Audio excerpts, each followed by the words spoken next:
Okay, all right. So I'm here with Marc from Roadie. We've got a really interesting concept here.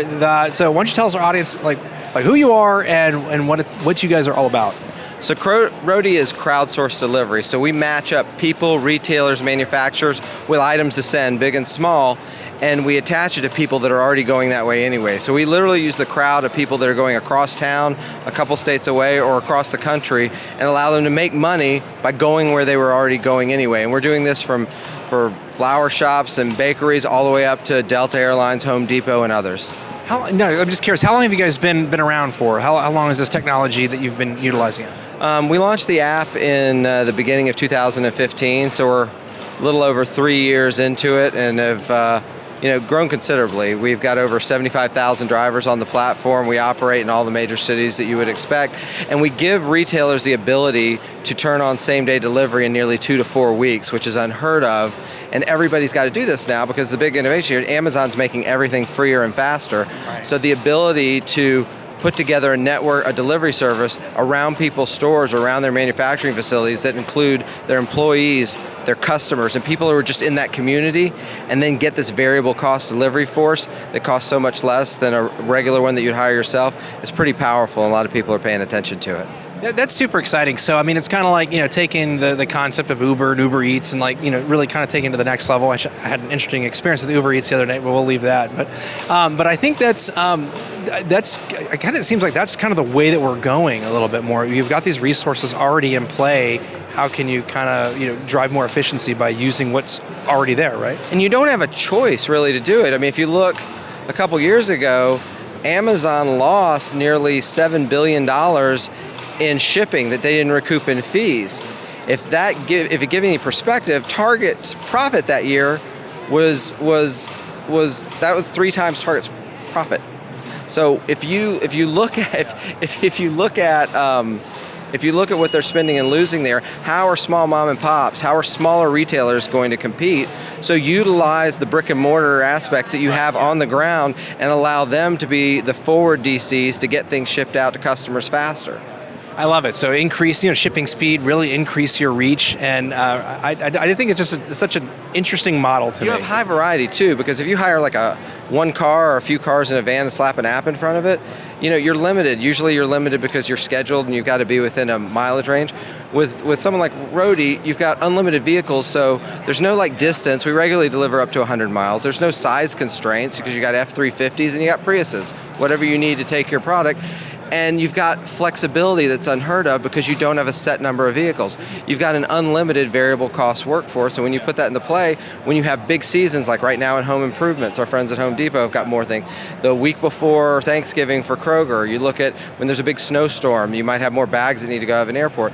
You can flex to handle all this because there's an unlimited capacity, and almost no other delivery workforce has this. There's 250 million vehicles in the U.S. with 4 billion cubic feet of capacity, more vehicles than UPS, FedEx, and the Postal Service combined.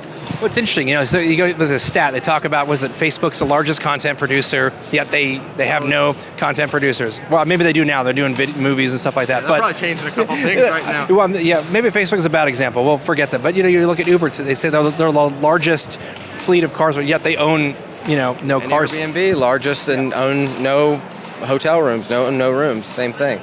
Yeah, this is awesome because it allows you to, it allows you to utilize capacity that's already going there. And if you think about it on its granular level, if you're already heading somewhere and I'm asking you to go 3 streets over to deliver these manufactured parts, then your frictional cost is very low to do that. And you're literally getting paid to help somebody out and do it anyway. And what we found is as sort of the exhaust that comes out of the system is there's an unbelievable amount of community that comes out. When you deliver something, it's not a faceless delivery person, it's someone in your community that if you're working on a tile project in your bathroom, they might have done one as well and might offer a hint or something. It doesn't happen in the normal delivery world. Yeah, that's awesome. I think this is such a great innovation. I love all this stuff. So let's kind of transition a little bit. Let's talk about a little bit marketing, go-to marketing. So what is your sort of marketing strategy around getting the word out on this, and signing up customers, and on the other side, businesses to be able to utilize this service?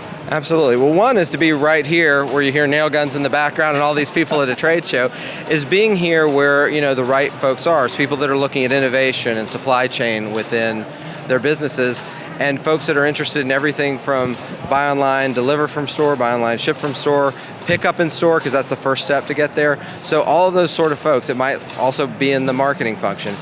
We do a lot of digital targeting of folks that are in the decision-making roles around this, because what we found is for same-day delivery, even though it's a white-hot topic, it's also like the first inning.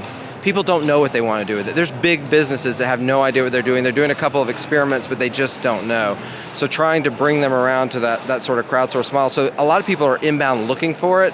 So making sure that we've got the proper nets in place, be it in a digital sense, being in at the right shows, sending mailers, hitting people on LinkedIn at the right times to make sure they know one place they can come to get a perspective of how we might be able to solve it for them. Awesome. Last question. What are your top 3 marketing tactics? And you threw a lot of different things out there. What would you say the top 3 would be? I'd say the top 3, I think being at events where people are and surrounding yourself in the industry, getting to know those who are already talking to the people we want to talk to, that's probably one of the best, because if they already trust folks, then you're just not somebody new coming in, and it's easier for you to at least have a stage to present what you're doing to these folks. I think a lot of thought leadership pieces are important too. Doing a lot of speaking about, they're looking for answers. They don't know what to do with this. They don't even know sort of where to start and what order to put things in. So to the extent that we can at least lay out what the puzzle pieces are, maybe help them put a couple pieces together, that's effective. And then it's just digital, making sure that when people are looking for all the services we offer, whether it's same-day delivery for a Fortune 100 retailer, or whether it's you shipping your couch to your sister 2 states away, when you look for that online, we need to be an option that you see and you find us, and we make it easy for you to become a customer. Well, that is awesome, Mark. I really appreciate it. Thanks so much for the time. This was awesome. Next time we need to move something, we're going to go check out Roadie. We're going to use Roadie. That sounds awesome. Thank you. Thank you. Take care. Bye.